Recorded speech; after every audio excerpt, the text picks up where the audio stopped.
steel teeth of this industrial buzzsaw.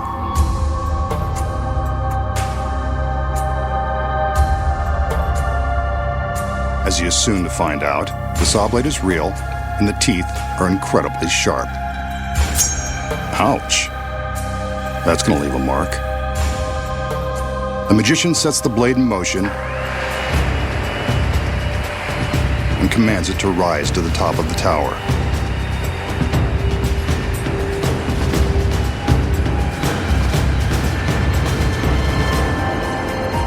Remember the old saying, what goes up must come down?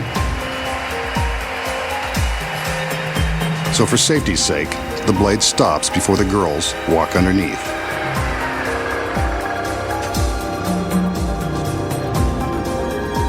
The assistants have wheeled a large coffin-like box beneath the blade. Let's hope this doesn't become the magician's final resting place. The lid is raised and he steps inside, taking a moment to get himself comfortable in this very uncomfortable situation. This is probably a good time to remind you not to attempt this. The magician may be giving away the secrets, but he's a trained professional. With the front of the box lowered, we can see that he's held in place by a wide steel band and handcuffs. He's not going anywhere. From the time the blade begins its descent, our magician has only 30 seconds to escape. First, he's got to contend with the handcuffs. Shouldn't be too tricky.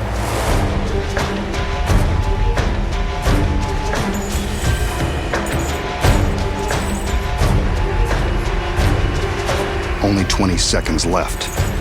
This isn't going well. The assistants are under strict orders not to stop the blade. But will they obey?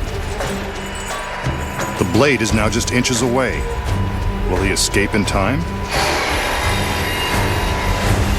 Nope, guess not.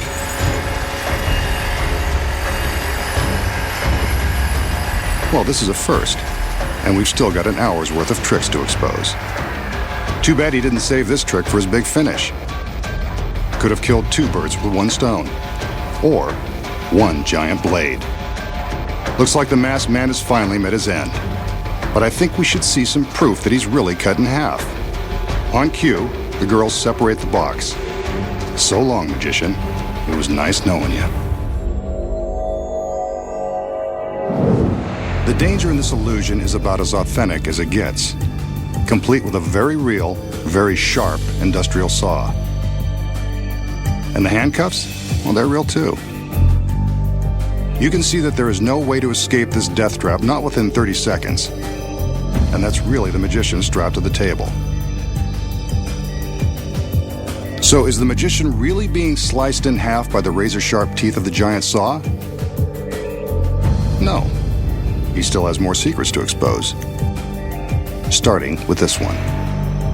The first secret, of course, is in the box the girls wheel onto the stage.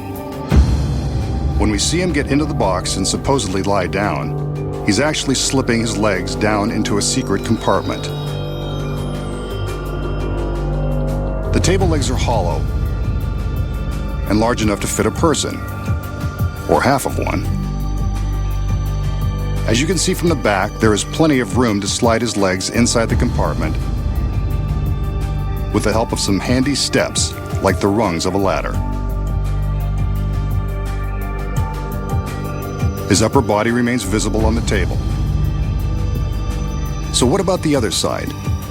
We saw his whole body on the table. The legs look real. The secret here is that a body double has climbed into the box before the illusion began. His legs stay on the table, while the rest of his body hangs upside down in another secret compartment. The double's legs are the ones we see secured by the stalks. The magician is in the front half, the double is in the back, and that steel band will cover the gap. With the body double in place before the illusion begins, the audience has no idea they're about to be duped. But how did two men make the illusion of one body so convincing? When the steel bands are lifted away, we can see the space between them. When the bands are in place, they cover the gap. The audience has no idea they aren't looking at the magician. But that is a real saw blade, and it is the magician's shirt being torn from his body. There is real danger here. So to ensure the magician's safety, there is a gap between the two halves of the table, allowing room for the saw as it is lowered. Wooden partitions on each side protect the men from harm. But when the two sides of the table are pulled apart, it looks as though the magician has been sliced in two. Now, you know how it's done.